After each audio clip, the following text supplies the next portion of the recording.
These 15 books are essential for your mixed martial arts library.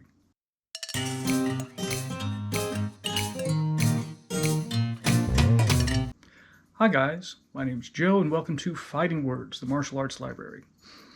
On this channel I review martial arts books and talk about other martial arts related subjects. Today I'm coming at you with another list of books. In this case, I'm taking a look at what I consider to be the essential books in the library of fighters and coaches for mixed martial arts. So a few things that you're not going to find on this list. First of all, any XYZ art for MMA. I've reviewed a few of those, but we are looking at specifically the mainstream MMA arsenal. Things that expect you to have a background in karate or boxing or sumo, and translating that into MMA are not going to be included here. There are not going to be anything along the lines of mixed martial arts history included here, which is a shame because there's actually quite a bit of it out there. You're going to be able to pick out bits and pieces from some of these books because they do cover certain fighters' careers, but on the whole, we're focusing on the techniques and strategies and training methodologies for mixed martial arts. I also have to say that just because I don't include a book here, it doesn't mean that it's not a good book. You know, there are many books that I haven't included that I enjoy. You know, Lyoto Machida's Karate for MMA, for reasons I already explained, won't be included here. I still think that's a pretty good book. You know, Fedor Emelianenko's book is very comprehensive. I just think that given the other books on this list, it's sort of overshadowed by those. So we're going to begin with the most comprehensive technique-focused books. And I'm going to start off with Mixed Martial Arts Book of Knowledge by B.J. Penn with Glenn Cordoza and Eric Krause. I have reviewed this on my channel. You can go look up the book review for that if you want. As a bit of a bonus, it starts off by talking about MMA-specific circuits. But beyond that, it focuses on stand-up fighting, primarily the boxing arsenal. It goes into takedowns, clinch fighting, you know, how to get up from being on the ground, which is very important. You don't find that in a whole lot of other texts. You know, fighting on the ground for MMA, and that includes, you know, placing a focus on reversals and high percentage submissions. So this is number one. Number two is a twofer. These are from Greg Jackson, Mixed Martial Arts, Stand-Up Game, and the Ground Game. You can see from some of the weathering on the covers, I've been pulling these in and out a lot. Stand-Up Game actually starts off with a strategy talking about developing strategy. It talks about the things that fighters have to deal with in the lead up to the fight, in the weeks and in the very days leading up to the fight, and also immediately after the fight. So considerations for coaches in here. The stand-up game covers just about everything. It doesn't really cover cage tactics, which we will get in other books. But beyond that, yeah, striking into takedown, striking into clinch, escapes from the clinch. It actually, as a bonus, has a self-defense section in the back. The ground game, again, has a bit of a bonus in the beginning.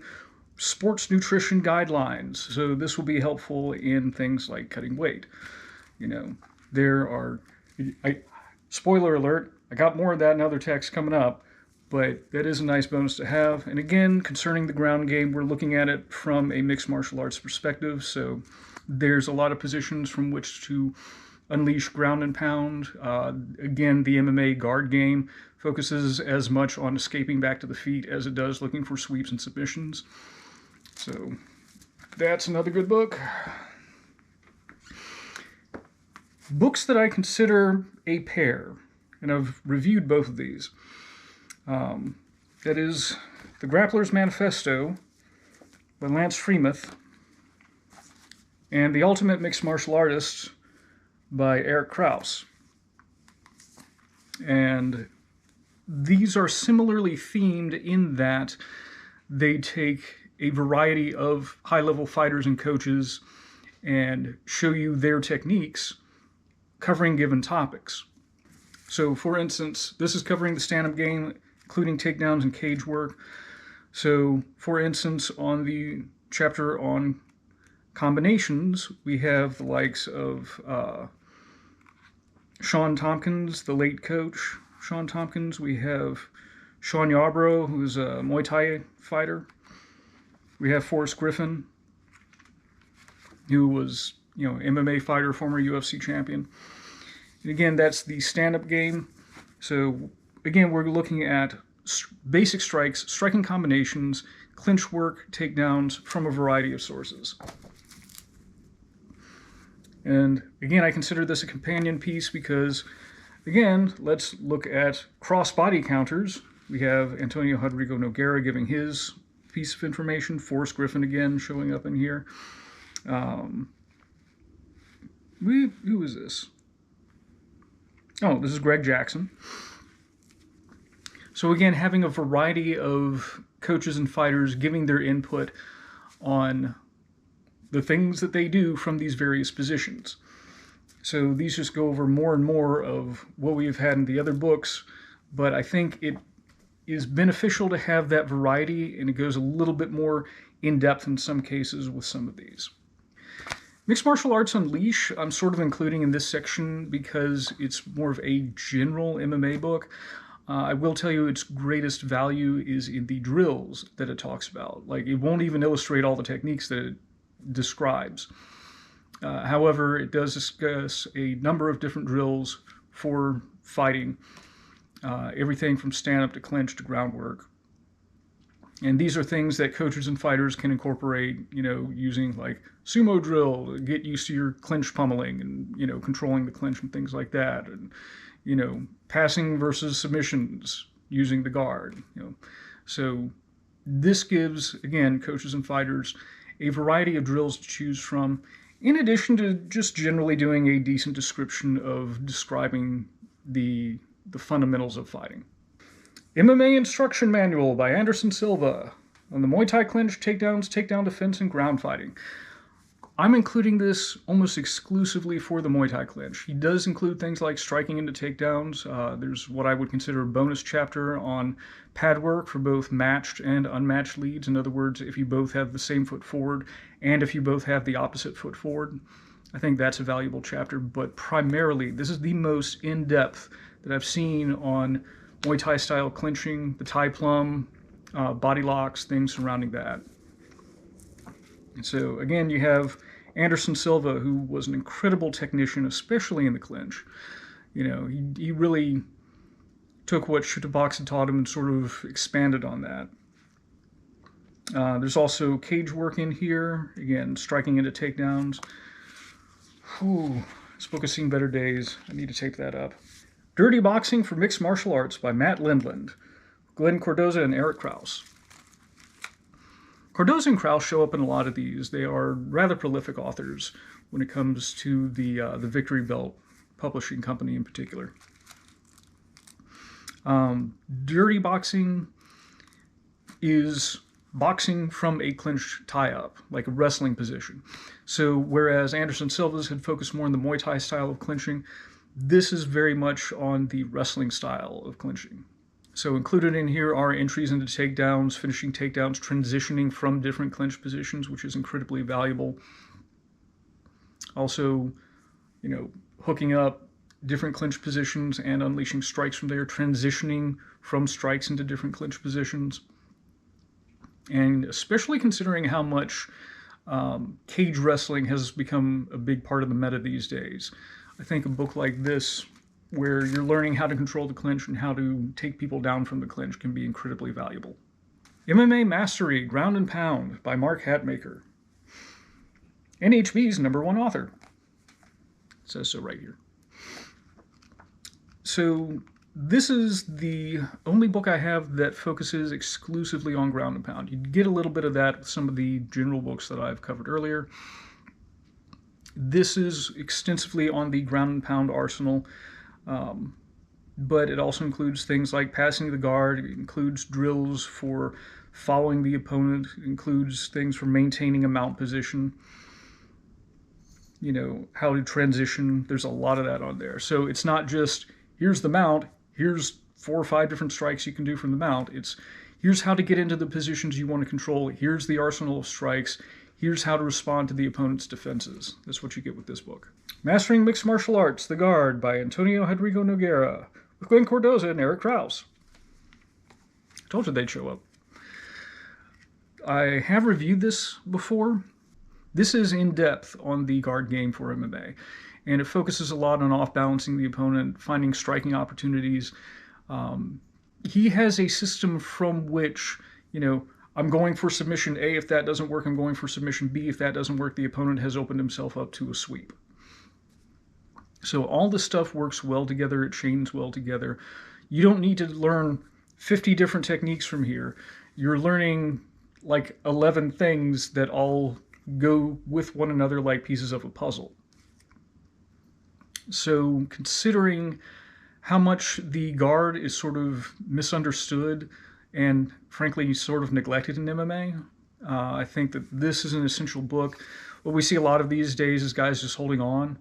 They don't really know what to do from there. This will help remedy that. At his prime, Nogueira had the most dangerous guard in MMA. Like, ground and pound specialists would be on top of him and were like running away from his submission attempts, which of course led them to be open for sweeps. He was an incredible fighter in his prime. Good at guard, half guard. He covers that. He covers butterfly guard here as well. Those are good positions from which to off balance and sweep the opponent. And again, opening up certain submission opportunities. MMA Mastery, flow chain drilling and integrating OD training. That's offensive defensive. This is for specific training methods. Basically flow chains. So we start with a prearranged sequence from standing.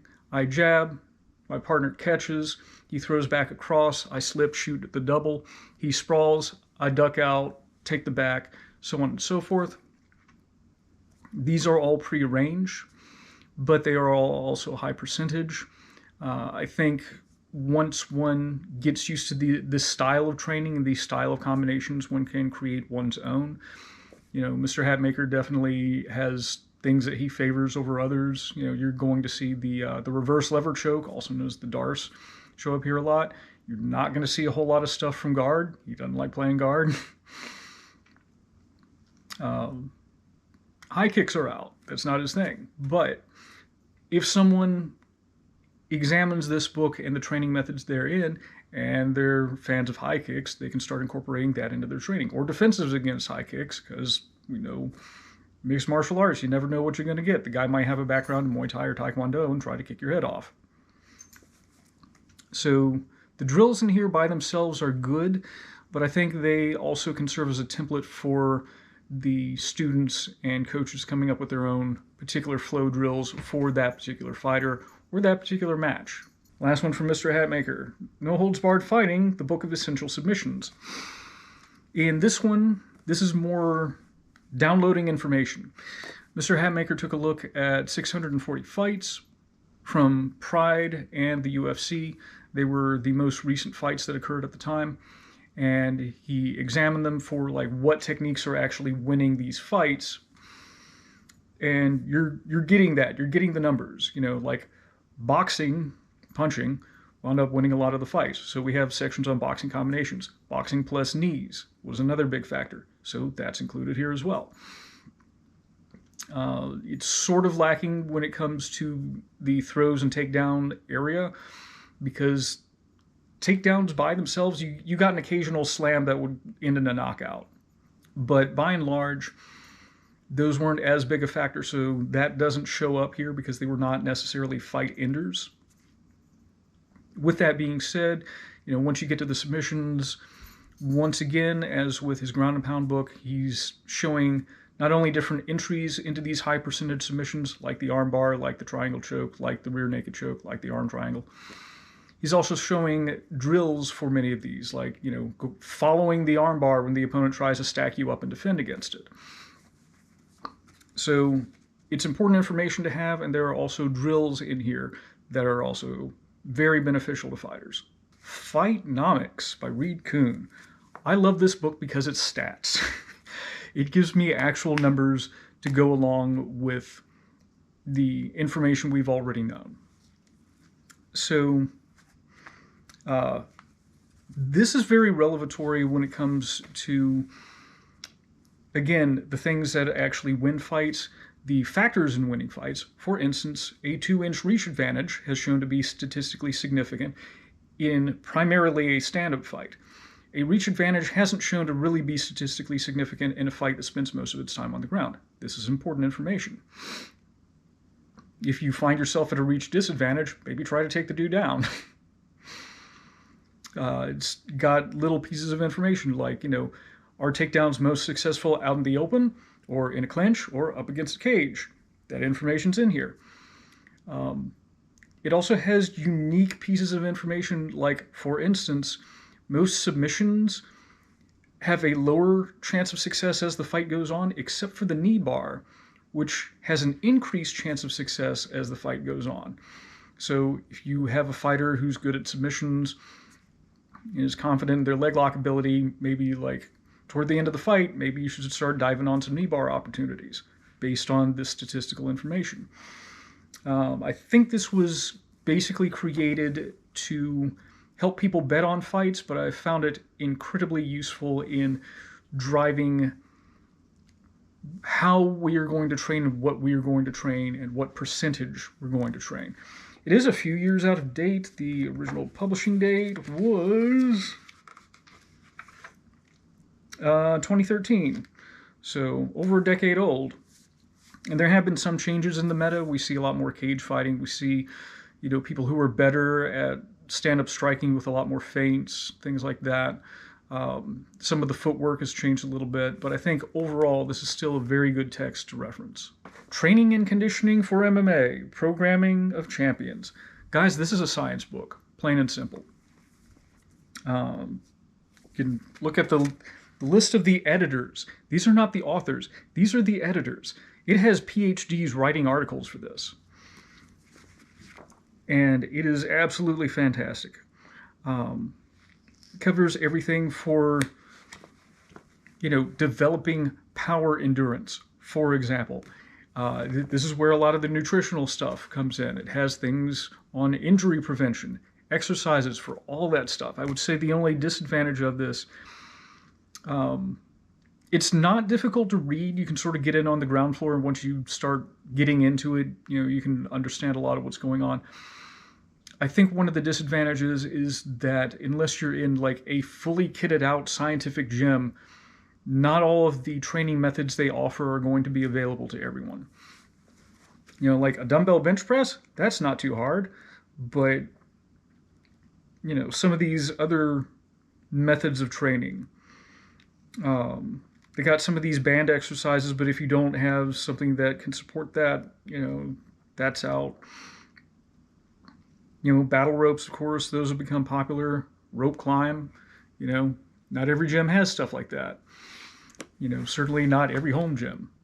So that's the only disadvantage I can think of, but this is like the Bible for training and conditioning. And I know I said that was the Bible.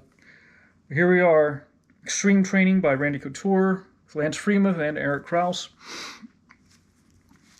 Some of these are a lot more accessible as far as equipment goes. A lot of them are performed by, Randy Couture. I think the most valuable part of this is that he has a 10-week training guide in the back as far as like fight camp prep. So, for example, week 3, Monday morning is strength and conditioning. Monday evening is boxing practice. Tuesday morning is boxing technique. Tuesday afternoon is MMA practice. Hard day, so that one's going to include sparring. So on and so forth. So it can help fighters understand things like periodization, when to sort of taper off fight prep, and how to incorporate fight prep with skill training. The thing about MMA is that it requires a high degree of overall athletic ability. Like, you're going to need things like joint mobility, balance, power generation, isometric strength, core stability, as far as rotation for like punches and throws and things.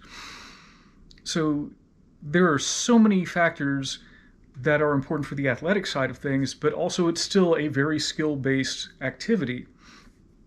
So how do you make sure that you don't, burn yourself out one or the other, that you don't have too hard a skill-based session that you're not primed for your conditioning session? So I think that aspect of that helps. And again, I think it's a little more approachable as far as the equipment that's available in comparison to the other book.